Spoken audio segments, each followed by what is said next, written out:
For 59 years, I was married to my husband, a man who held the title of commander. By the time I turned 80, my daily routine began at 4 in the morning. My life was a cycle of picking through trash to find anything of value, all to put food on the table for my husband and our son. One day, I fell and broke my leg, a painful accident that landed me in the hospital. I remember lying there, unable to bring myself to spend $10 on a shot for the pain. It was too much of an extravagance. As I turned my head, I saw my husband, Victor, the same man who had just been pleading with me for grocery money the day before. He was holding hands with Clara, his old flame, and casually paying $10,000 for her to get hyaluronic acid injections. It was then that the truth crashed down on me. For all these years, he had been pretending to be poor, crying to me about his finances, while secretly funneling his pension and military subsidies to another woman. The rage and betrayal were so immense that they triggered a stroke. I asked my son, Leo, to take the money I had painstakingly saved over decades to cover my hospital expenses. But he just looked at me with annoyance. "I already gave all your pathetic savings to Dad," he said, his voice cold. "He used it to buy gifts for Aunt Clara. You've already earned enough for my wedding fund, so you're useless now. You might as well step aside for Aunt Clara and die sooner." He then grabbed my hand, his grip firm and unyielding, and forced my trembling fingers to sign the divorce papers. Immediately after, he turned around and helped my husband host a grand wedding for that other woman. I died in that hospital bed, alone and consumed by misery. When I opened my eyes again, I was young. I had traveled back in time to the very day Victor returned home from the military, discharged due to an injury he claimed was severe. Just as before, he asked me to go out and find work to support him and our son. I looked at him and smiled, agreeing to his request. But this time, instead of heading out to find menial jobs, I went straight to the office of the hospital director, Director Miller, and applied for a position as a rural doctor. From that moment on, I was finished with Victor and Leo. My new purpose would be dedicating myself to providing healthcare in the countryside. Snapping back to the present moment, I looked at Victor's irritated face. He was still a handsome man, and I could see how his features would complement Clara's delicate looks. In contrast, I was a mess. I was up before the sun every day, sifting through garbage, my skin perpetually covered in a layer of dirt and grime. My hands and face were cracked and calloused from years of hard labor. I certainly did not look like the wife of a commander. When he noticed my red, swollen eyes, he seemed to flinch for a brief moment, a flicker of what might have been guilt crossing his face. But it vanished as quickly as it appeared, and he hardened his tone, glaring at me. "Why are you just standing there? Hurry up and get to the hospital and bring back some pork tonight. My injury needs braised meat to heal properly." In my previous life, I only discovered the truth just before I died. The injury he had used as a pretext for his discharge was nothing more than a shallow cut on his finger. He had faked its severity to leave the service and collect benefits, all so he could be closer to Clara. He had lied to the military and deceived me for an entire lifetime. But in this new reality, I couldn't be bothered to expose his deception. I simply turned and walked toward the door. As I left, Leo called after me, telling me that they were having guests over, and that he didn't want them to see a selfish and toxic mother like me. He suggested I'd just spend the night at the hospital instead. I didn't respond. I walked directly to Director Miller's home. "Director Miller, I want to go to the countryside to serve as a rural doctor," I stated as soon as he opened the door. He looked at me, his expression a mixture of surprise and disbelief. "But Elena," he said, "your husband is injured and your son is still so young.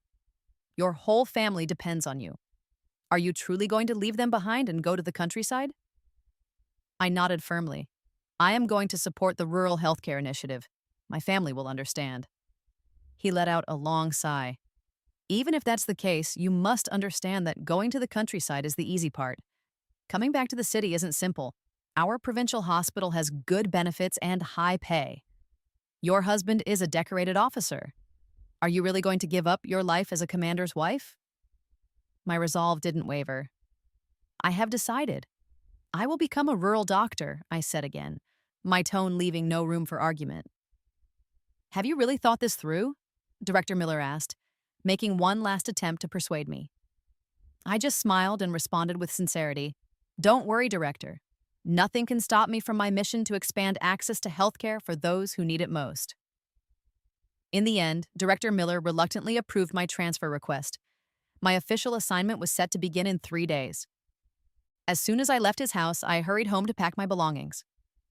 The moment I stepped through the door, the scene that greeted me was a painful tableau. Victor and Clara were sitting side by side on the heated brick bed, holding hands.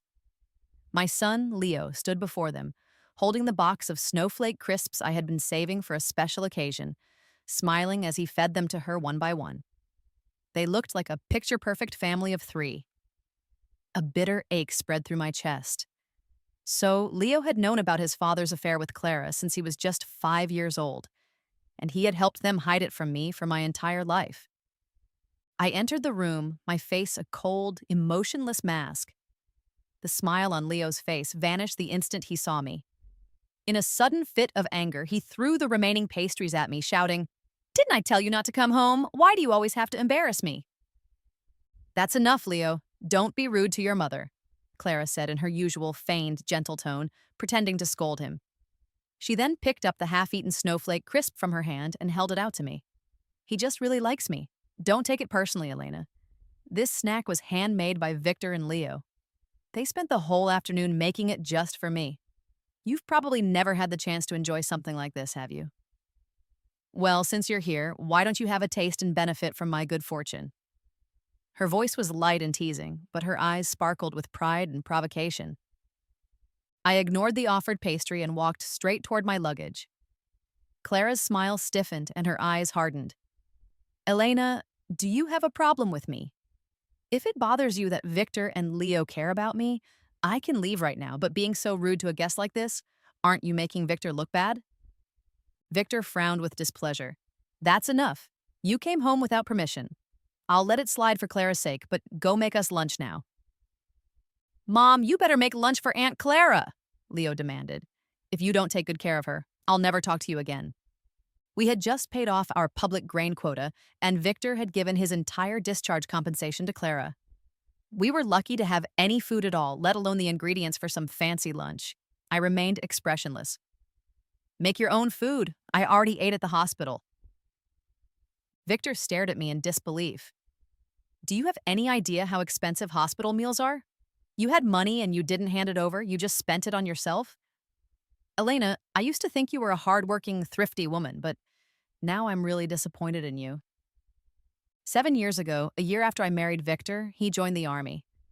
While he was away, I worked a full-time job, tended our farm, took care of his parents, and raised our son. I overworked myself into a state of chronic illness, but never spent a single cent to treat it. And now, all it took was one simple meal from the hospital cafeteria for him to declare his disappointment in me. A bitter feeling rose in my throat, and I couldn't help but laugh coldly. "Clara is your first love.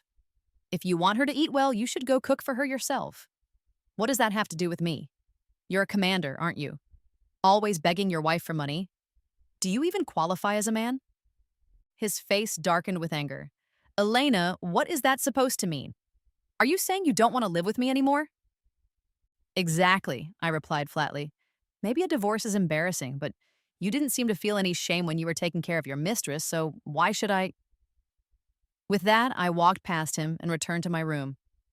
I finished packing my things and lay down on the bed to rest. A little later, Victor called for me to come out and do the laundry. Then Leo wanted me to help him with his homework.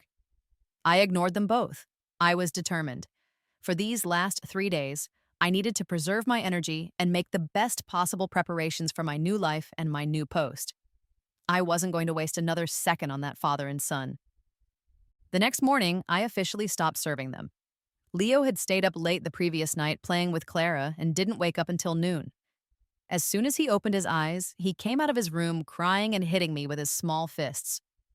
"Why didn't you wake me up? I'm late for school. Bad mom, make me breakfast and take me to school now." I pushed his hands aside and rubbed my wrist where he had struck me, my eyes cold. "I am your mother, not your maid. If you think I'm so bad, then let your dad take care of you from now on." I ignored his continued crying and shouting and headed straight to my job at the hospital. Victor had no choice but to try and cook for Leo himself.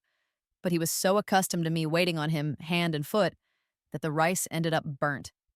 He also managed to burn his hand, developing a large, painful blister. When Clara saw the blister on his palm, her heart seemed to ache with pity. She took the initiative to come over and take care of Victor and our son. Once I found out about this new arrangement, I specifically requested to stay in the hospital's staff dormitory for a few days so I wouldn't disturb the lovebirds. But Clara had long been spoiled by Victor into a pampered woman who never lifted a finger.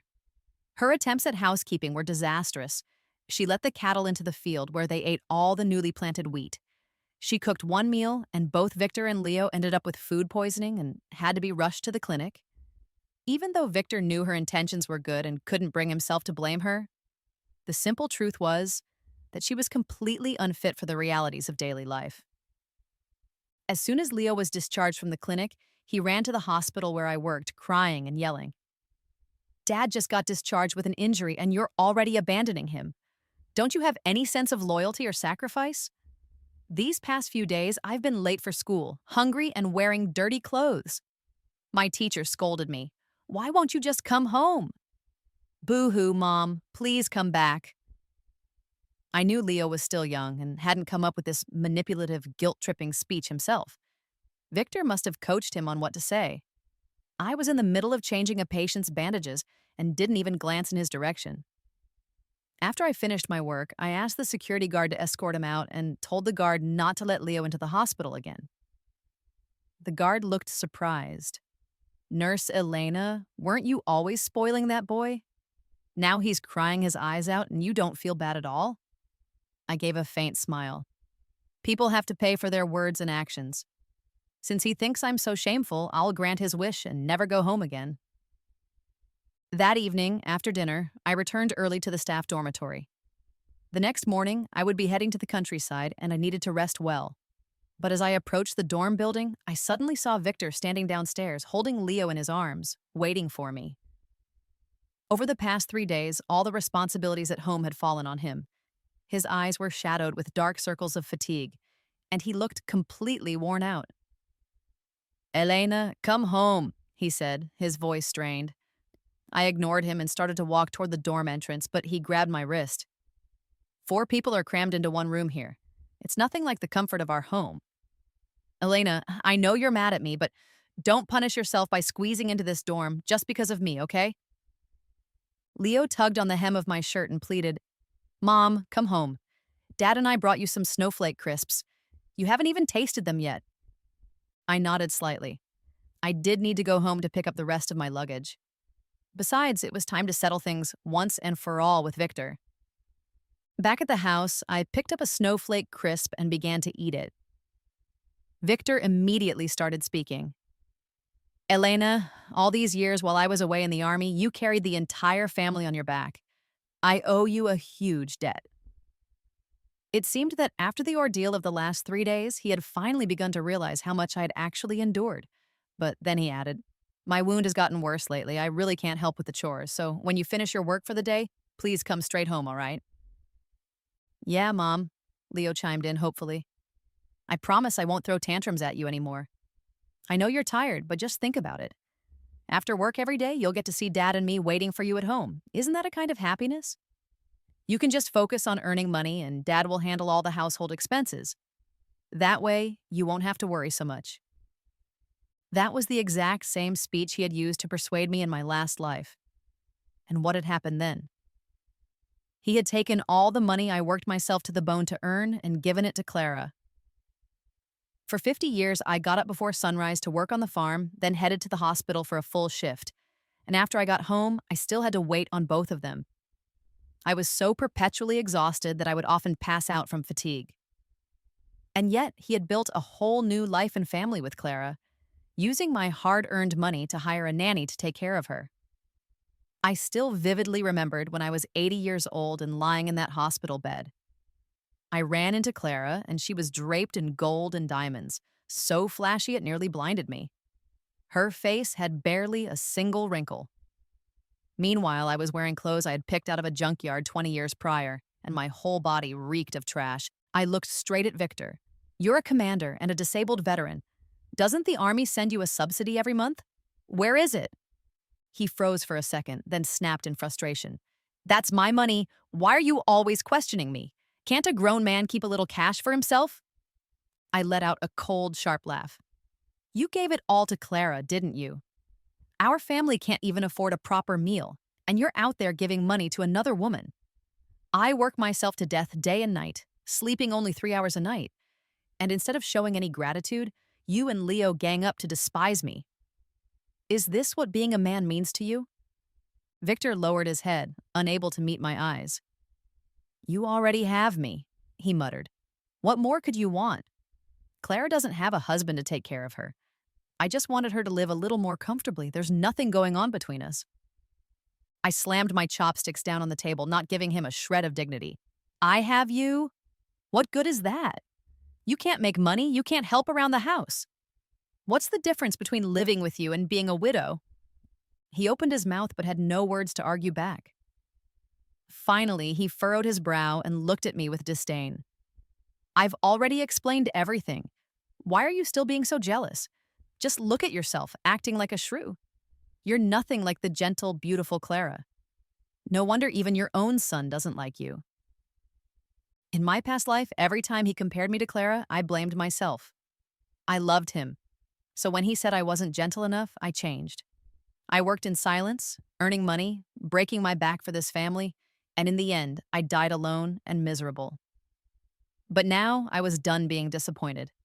I didn't care how he saw me anymore. All I wanted was to contribute to rural health care. I pulled out the divorce petition I had already prepared from my bag. Sign it. Victor glanced at the document, then shot to his feet, panic flashing in his eyes. You're crazy. Leo looked at me in shock. Mom, what are you talking about? Are you saying you don't want me and Dad anymore? I didn't respond to him. I looked coldly at Victor. For the past 7 years, I haven't gotten a single benefit from this marriage, so there's no reason for it to continue. You want to take care of Clara? I'm giving you that chance. Victor slammed his hand on the table, his face twisted in anger as he cut me off. Enough. There is nothing going on between Clara and me. Stop slandering us. I gave her money out of pity, that's all. I let out a bitter laugh, but didn't bother to argue. I just grabbed him by the arm and dragged him toward the local convenience shop. It was right after dinner, the perfect time for the neighborhood women to gather and gossip. We crouched in a corner nearby, and I motioned for Victor to stay quiet. One of the women was in the middle of her usual animated chatter. That poor woman from the Victor's family, she's up at the crack of dawn, working herself to the bone. I get tired just watching her. And that husband of hers, always sneaking off to his first love's place. I really want to tell her to just get a divorce. You mean Clara? Another woman chimed in. She just lies around all day doing nothing and still walks around dripping in golden jewels. Victor, the commander, must be spending a fortune on her. Look at Elena, another said. Her clothes are patched over so many times, even my mother-in-law wouldn't wear them. Victor couldn't take it anymore. He pushed away my hand and stood up, glaring at the women. Shut up! There's nothing improper between me and Clara. The women froze for a second. Once they realized he had heard everything, they didn't bother hiding their feelings anymore. Clara, ha! One of them spat, calling her by her first name so sweetly. Don't talk to us about innocence. Maybe you can fool your wife, but don't think we're that dumb. And you, another snapped at her own husband who was standing nearby. Don't let that man anywhere near my husband again. Yesterday he was talking about bringing eggs to that widow down the street. He must have picked up the habit from your man. Their voices grew louder and angrier, and someone hurled a handful of rotting vegetables at Victor. Before long, he was covered in filth, reeking and utterly humiliated. Instinctively, he turned to me for help, his voice panicked. Elena, say something. Explain for me. But when he looked around, I was already gone. A wave of fear surged through him. He shoved his way out of the crowd of angry women and yelled, Elena, where are you? But I had already returned home. After soothing Leo to sleep, I picked up my suitcase and headed to the train station to catch the earliest train the next day. The trip went smoothly. After 3 hours, I arrived in the designated county. The local team leader, Mr. Chen, greeted me warmly and took my luggage. Nurse Elena, thank you so much for being willing to come to the countryside to care for us villagers. If you need anything at all, just let me know, he said with a kind smile.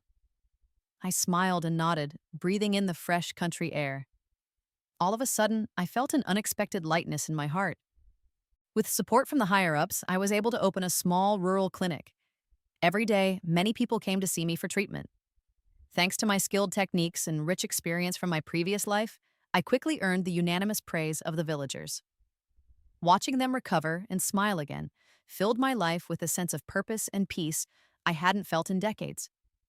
But one evening, just as I had locked up the clinic and was heading home, I was suddenly pulled into a familiar embrace. It was Victor. He held me tightly, his voice trembling with emotion. Elena, why are you here? I've been worried sick since you disappeared these past few days. The kind of closeness that once made my heart flutter now only made my skin crawl. I shoved him away hard. This is a public street. Watch yourself, I warned coldly. But he didn't seem to care. He stared at me stubbornly and grabbed my hand again. So what? We're husband and wife. It's legal. I laughed from sheer anger, my gaze colder than ice. I already handed you the divorce papers, don't forget that. I haven't signed them, he said firmly. So we're still married. His tone hardened. Elena, stop acting out. Come home with me. Leo grabbed my leg, his little face full of pitiful tears. Mom, please come home. We're out of food stamps. Dad and I are starving. So they hadn't come because they finally realized they were wrong. They came because they'd finally realized how much they needed their unpaid housekeeper. I pushed Leo gently aside. Ask your dad for money. The military gives him a monthly allowance. He won't let you starve. Victor stammered, the subsidy hasn't been issued this month. Leo immediately interrupted, exposing him flatly. That's a lie. I saw you spend money to buy Aunt Clara a new dress. I felt nothing. My heart didn't even ripple.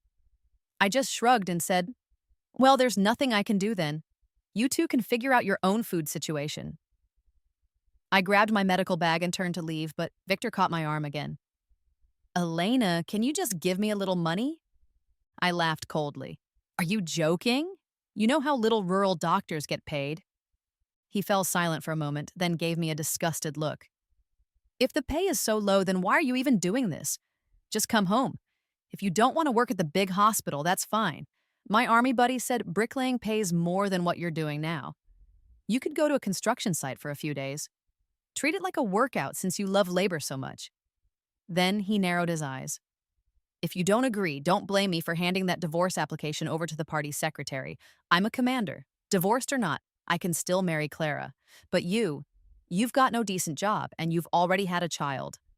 What kind of man would want you? Before he could finish his sentence, I slapped him hard across the face.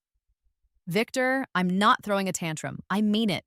You'd better hand those divorce papers in yourself. Clara is still waiting for you to marry her, isn't she? My eyes were filled with undisguised disgust. How blind I must have been in my past life to suffer for this man for 50 years. Victor froze, then a crooked, smug smile appeared on his face. Ha, I knew it. You're just jealous of Clara. She and I are just friends. I promise you'll always be my commander's wife. Who cares about being a commander's wife? I snapped.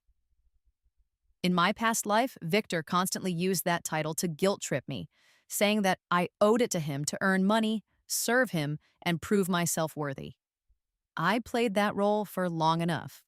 Not this time. I didn't want it anymore. Enough, Victor. Stop flattering yourself. I don't care about you and Clara. Whatever is going on between you two, it's none of my business. Now move. I want to go home. His face went stiff. Leo came over again, trying to persuade me. Dad already apologized, Mom. Can't you forgive him? You've forgiven him so many times before.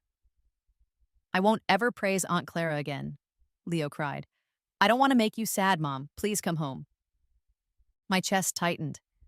He was still a child, but he understood everything. He knew long ago that praising Clara would hurt me, but he did it anyway. Was he doing all this because he knew I loved him so he could keep exploiting me, pushing me until I finally broke? I took a deep breath and gave a faint smile. I didn't ask for custody in the divorce application. I'm not your mom anymore. Do whatever you want. If they liked Clara so much, then fine. I would step aside early and give them their precious Clara 50 years ahead of schedule. My voice was flat, without an ounce of warmth. From the firm, resolute look in my eyes, they finally realized I truly meant to leave them. I thought they would be happy, finally rid of the mother they considered a constant embarrassment. But in the next second, both of them, father and son, had tears welling up in their eyes. In perfect, startling unison, they said, "We don't agree to the divorce." "You don't agree," I said sharply. "Then I'll see you in court. I'm divorcing you no matter what." With that, I turned and ran straight home.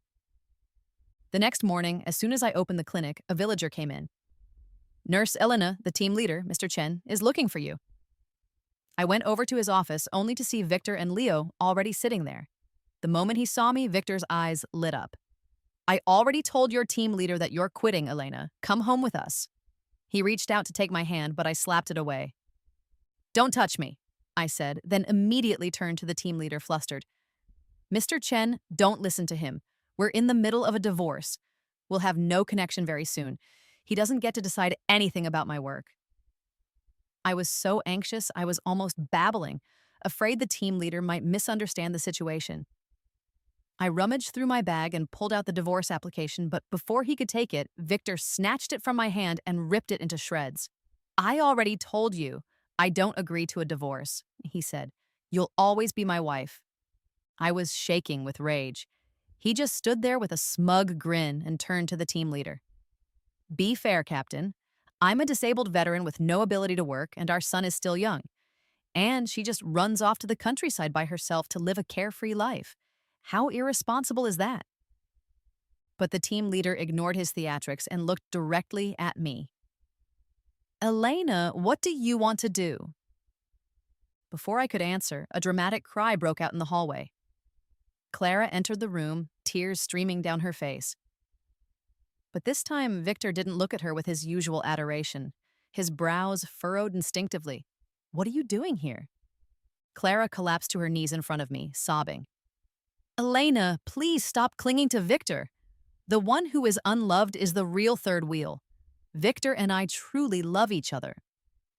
Victor's face turned dark. He glanced nervously at me and scolded her. "Clara, don't talk nonsense. I've always just seen you as a friend." "I don't believe you," she wailed. "She must have forced you to say that. Victor, I'm already pregnant with your child. Please, Elena, I'm begging you, let us be together. I don't want my child to be born fatherless." Without missing a beat, I handed over the shredded pieces of the divorce agreement. "Miss Clara," I said with a sarcastic smile, "I'm not the one clinging to Victor. He's the one who won't let go. If he won't divorce me, then even if you're pregnant, you can't take my place." Clara's face went pale. It clearly hadn't occurred to her that it was Victor who was refusing the divorce. Her body wobbled, and Victor instinctively reached out to catch her. "Be careful," he said. "Don't fall." But she took the opportunity to collapse into his arms and whispered just loud enough for him to hear. "Victor, what if I report to the army that you faked your injury?" Victor's expression changed instantly. He shoved her away and shouted, "Clara, are you threatening me? After everything I've done for you, this is how you repay me." I had no interest in hearing them argue. I simply pulled out my spare copy of the divorce papers and laid them on the desk. "Victor," I said coldly, "sign them. Just do it for Clara." Left with no choice, Victor signed the papers begrudgingly, his unwillingness clear in every movement of his hand. Leo stood by, crying and trying to stop him. "No, I want Mom. I don't want pretty Aunt Clara anymore." But no one responded to him. In the end, the three of them, Victor, Leo, and Clara, left, dejected and humiliated. I looked at the mess they had made in the office, feeling a bit embarrassed. "Sorry, Mr. Chen," I said. "You had to witness all that." He waved it off kindly. "It's nothing. Every family has its own problems. As long as it's resolved, that's what matters. Go on, back to work." He didn't hold it against me, just gave a generous wave. As I returned to the clinic, I saw Daniel sitting on the front steps. He was the wealthiest man in the village and a frequent, if healthy, visitor to the clinic. The moment he saw me, he stood up quickly. "I heard the team leader called you over. Is everything okay?" I smiled and shook my head. It's fine, everything's settled. He breathed a sigh of relief, then blushed a little and asked, We're butchering a pig tomorrow. Do you want to come over for a meat feast? I sighed silently. Ever since I came to the countryside, Daniel had been looking out for me. I wasn't blind. I knew what his intentions were, but after the catastrophic failure of my last marriage, I had no desire to even think about remarrying. So I declined gently. I already have a few patients scheduled for tomorrow. It wouldn't be convenient. He looked disappointed, but didn't push. All right, he said, and walked away. The next day at noon, I was having lunch with a few patients. We were all gathered around sharing food from a big pot, when suddenly I smelled the rich aroma of pork. Daniel walked into the clinic holding a bowl. Elena, eat some pork. You've been working so hard these days, you've lost weight. The patients immediately started teasing. Ooh, look at that. Old Daniel has a thing for our nurse, Elena, bringing pork to win her heart, huh? Trying to steal her away from us? We don't approve. I couldn't exactly turn him down in front of everyone, so I smiled awkwardly, took the bowl, and headed to the backyard. Daniel followed me. Once we were alone, I stopped and turned to him. Comrade, I'm not considering a relationship right now? He nodded. I understand. I went to see Mr. Chen yesterday and heard a bit about what you've been through. I get it. I'll wait until the day you're ready. His words stirred something in my chest. I didn't know what to say, but before I could respond, a sharp voice called out from behind me. Elena, what are you doing with another man? I turned around and saw Victor and Leo standing there. Victor stormed over and grabbed my wrist, his eyes bloodshot. So this is why you've been so determined to divorce me. You're seeing someone else. How long has this been going on? I knew he was furious, but I didn't want Daniel to get dragged into this mess. I shook Victor's hand off me hard. What the hell is wrong with you? Not everyone is as shameless as you and Clara. Daniel stepped in front of me protectively, trying to reason with him. Commander, you and Nurse Elena are already divorced. Victor didn't let him finish. He punched Daniel square in the face. I'm still a commander. You've got some nerve trying to take my woman. I screamed and rushed over to check on Daniel, panicked, inspecting his face for injuries. Victor was completely unhinged. Elena, how could you care about that guy? I'm your husband. Leo, sensing the volatile mood, quickly ran up and tugged on my sleeve. Mom, go check on Dad, okay? He hasn't been sleeping well. He misses you every night. Once I was sure Daniel wasn't badly hurt, I finally turned to face them. You and your dad got what you wanted. You both adore Aunt Clara. Now you have her, so what is there to be upset about? Leo looked aggrieved. But Aunt Clara doesn't know how to cook. She doesn't wake me up for school. I don't like her anymore. Victor chimed in too, almost sheepishly. Yeah, Elena. Clara's all looks and no substance. She can't do anything. I really regret it. Come back home with me, okay? Let's live a good life together from now on. He pleaded, Leo is still so young. Can you really bear to let him grow up without a mother? Leo's eyes were red as he looked at me pitifully, but I didn't soften, not even a little. I would never forget how in my previous life, he had held my hand and forced me to sign those divorce papers. One mistake like that was more than enough for a lifetime. I slowly shook my head. I'm doing just fine here. I help a lot of people every day. I'm not going back to be your housemate again. You only regret it now because you've discovered Clara is harder to manipulate than I was. Victor looked stunned. Elena, it's not like that, he said, shaking his head in a panic. I really know I was wrong. I did ignore you because of Clara, but I see that now. As for the child, it was a mistake. I was drunk. She seduced me. I never meant to betray you. Shut up, I snapped, my fury boiling over. Every word out of his mouth only disgusted me more. You lied to the military about your injury just so you could mess around with Clara. You've been sending her money every single month. Don't you dare stand there and say you don't have feelings for her. You need to give it up. We are already divorced. I am never going back with you. And if you keep harassing me, I will report your falsified medical discharge to the authorities. Victor's face turned a ghostly pale. He staggered back, completely speechless. Leo had never heard me speak so harshly to him and his father before. He burst into frightened sobs. I didn't have the energy to deal with them anymore. I turned to Daniel and softened my voice. Let's go. He nodded, and I helped him out of the clinic. We walked away together.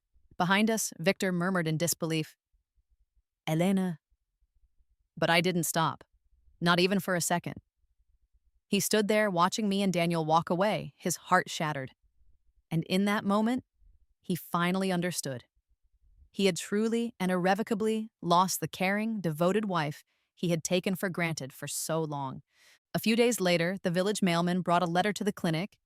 It was from Director Miller, inviting me to his son's wedding. I asked Mr. Chen for a day off and returned to the city. Not much had changed. After the wedding banquet ended, I found myself instinctively walking back toward my old house. But before I even stepped through the gate, I heard shouting from inside. I told you I wanted braised pork. This is disgusting. Redo it. And you, get out there and sweep the yard. Useless freeloader, all you do is eat. Clara's shrill voice cut through the air. Leo didn't dare talk back. He just wiped away his tears as he swept the yard. Victor tried to soothe Clara with a submissive tone. There's no pork. We don't even have any more food stamps. We're down to eating wild greens. I gave you my military stipend, didn't I? Can you return it so I can buy some pork? He asked, his voice weak. I used that money to go to the movies, Clara said shamelessly. Then she exploded. You dare ask me for money? What? You think I'm made of cash? Spit it out. What else are you hiding? You had enough money to buy stationery to write all those letters to Elena before the divorce. So Victor, unable to stop thinking about Clara after marrying her, had started writing letters to me. That was the kind of man he was, always wanting everything, never satisfied with what he had. I didn't go inside. Quietly, I turned and went back to the countryside. When I arrived, I found Daniel waiting outside the clinic. You must be tired, he said gently. I just bought some fresh milk. Have a glass. I smiled and shook my head. I just had a big meal, but thank you, I'm good. He looked a little disappointed, but quickly perked up. All right then, I'll go and clean your house for you. You just focus on saving lives. I'll handle the rest at home. A deal? He asked, his eyes lighting up. A deal, I confirmed. Humming a cheerful tune, he jogged off down the road. Watching his back, I couldn't help but smile. Then, I turned and began seeing to my patients. Maybe this peace, and this purpose was what happiness truly felt like.